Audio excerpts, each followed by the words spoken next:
हमरा से दूर करके दुल्हा खोजला गौ रखबौ औकात ओकर नाप के। हमरा से दूर करके दुल्हा खोजला गौ रखबौ औकात ओकर नाप के। प्यार के दुश्मन बनल हकौगे छौरी करबौ मर्डर तोरा बाप के। गे प्यार के दुश्मन बनल हकौगे छौरी करबौ मर्डर तोरा बाप के।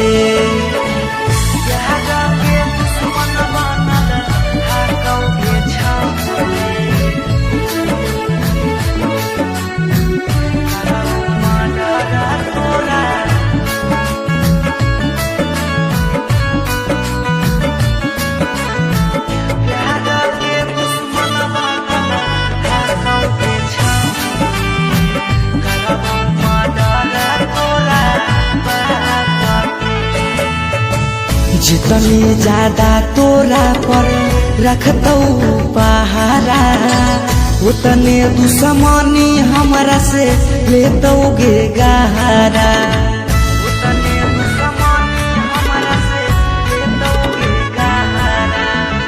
जितनी ज्यादा तोरा पर रखतौगे पहारा उतने दुश्मनी हमरा से लेतौगे गहरा।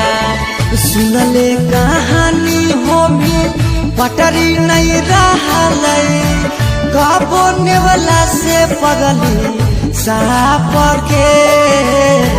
सुनले कहानी होमी पटरी नहीं रहलै कबो नेवला से पगली साप के। प्यार के दुश्मन बनल हकौगे छौरी करबौ मर्डर तोरा बाप के। गे प्यार के दुश्मन बनल हकौगे छौरी करबौ मर्डर तोरा बाप के।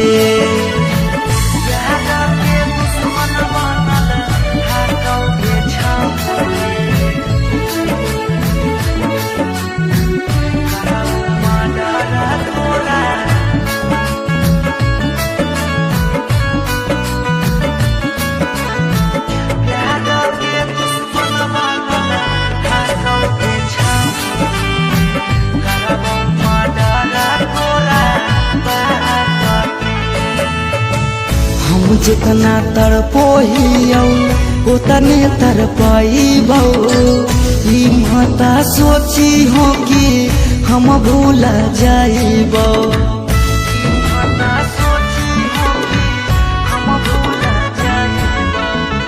हम जितना तड़पोहियौ उतने तड़पैबौ ई मत सोची हो कि हम भूल जाइबौ।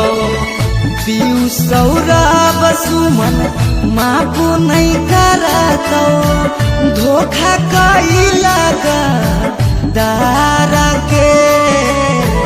पीयू सौरभ अंकित माफ नहीं करतौ धोखा कैला दारा के।